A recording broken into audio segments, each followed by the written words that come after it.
Praise the Lord friends.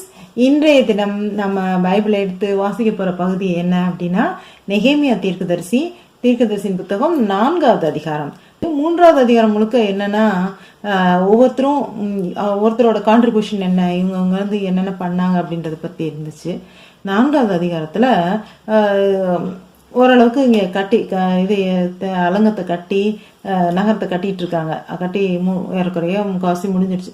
அப்படி நடந்துட்டு இருக்கப்ப வந்து அதே நம்ம முதல்ல அதிகாரத்தில் பார்த்தோம்ல, சன்பலாத்து, தொபியா, அவங்க அரேபியன், அவங்கெல்லாம் வந்து என்ன செய்கிறாங்க, என்னடா அது இதெல்லாம் கட்டிக்கிட்டு இருக்காங்க, இதெல்லாம் வந்து சரியா வருமா அப்படின்றாரு சன்பலாத்து. அவர் ஃப்ரெண்டு தொபியா சொல்றாரு, ஆமா இவங்க வந்து இல்லை, சன்பலாத் சொல்றாரு, இது என்னத்தையும் வந்து இப்போ அலங்கம் கட்டுறாங்க, கடவுளுக்கு கும்பிடுறாங்க, பலியிடுறாங்க, இதெல்லாம் வந்து என்ன நடக்க போகுது சும்மா அப்படின்ட்டு. இவர் தொபியா சொல்றாரு, ஆமா இவங்க கட்டுற கோட்டை, இவங்க இதுல வந்து ஒரு நரி உட்காந்து, இவங்க கல்லுகள்லாம் அடுக்கி வச்சிருக்காங்க, ஒரு நரி கூட தட்டி விட்டுட்டு போயிடும் அப்படின்ற மாதிரி ரொம்ப இளக்காரமா பேசிட்டு இருக்காங்க. அப்படி இருக்கும்போது அதுக்கப்புறம் வந்து கொஞ்ச நாள்ல இவங்க கன்ஸ்ட்ரக்ஷன் நல்லா நடக்குது அப்படின்னு பார்த்தோன்னா அவங்களுக்கே ஒரு பயம் வந்துச்சு. பயம் வந்துட்டு அவங்க வந்து சண்டைக்கு போகலாம், இதை வந்து தடுக்கணும் அப்படின்னு சொல்லிட்டு போர் வீரர்கள் எல்லாம் கூட்டிட்டு வர்றாங்க.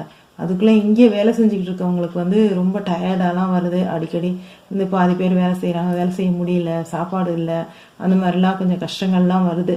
அதை தாண்டி அவங்க ஒர்க் பண்ணிட்டு இருக்காங்க. இந்த நேரம் வந்து இப்படி அதை வந்து அந்த இவங்க கன்ஸ்ட்ரக்ஷனை தடுக்கிறதுக்கு அந்த போர் தலைவர்கள்லாம் வர்றாங்க அப்படின்றது வந்து நியூஸ் இவங்களுக்கு கிடைக்கிது.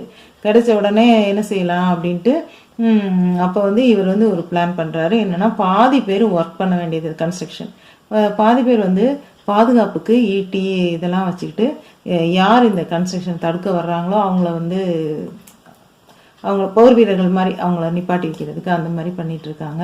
இப்படியே கஷ்டப்பட்டு கட்டி அவங்களுக்கு வந்து மற்ற எதிரிகளுக்கே வந்து ஒரு பயம் வருது. ஆனால் ஓரளவுக்கு கட்டி முடிச்சிடுறாங்க. இந்த 4வது அதிகாரம் முழுக்க வந்து இந்த கன்ஸ்ட்ரக்ஷன் வந்து ஓரளவுக்கு நல்லா முடிஞ்சிருது அப்படின்றத பற்றி தான் சொல்லுது. இதே வந்து இந்த சாலமன், இவர் வந்து எவ்வளோ கஷ்டப்படுறாரு. இவர் வந்து சாதாரண மனுஷன், சாதாரண தீர்க்கதரிசி. இவர் கஷ்டப்பட்டு இந்த எரிசனம் வேலைங்க. ஆனால் சாலமன் ராஜா வந்து எவ்வளோ எளிதாக வந்து அவர்கிட்ட நிறைய ஐஸ்வர்யம் இருந்துச்சு, எவ்வளோ எளிதாக வந்து அந்த கட்டடத்தை கட்டினாரு. ஆனால் இதுவர் வந்து இவ்வளோ ஒன்றுமே இல்லாத ரொம்ப கஷ்டப்பட்டு ஒருத்தட்டையா பெர்மிஷன் வாங்கி இவங்க வந்து ஒவ்வொரு நேரமும் ஜெபம் பண்ணாங்கன்னு தான் வருது. ஜெபம் பண்ணியே அந்த கன்ஸ்ட்ரக்ஷனை முடிக்கிறாங்க. நீங்கள் போய் கொஞ்சம் படித்து பாருங்களேன்.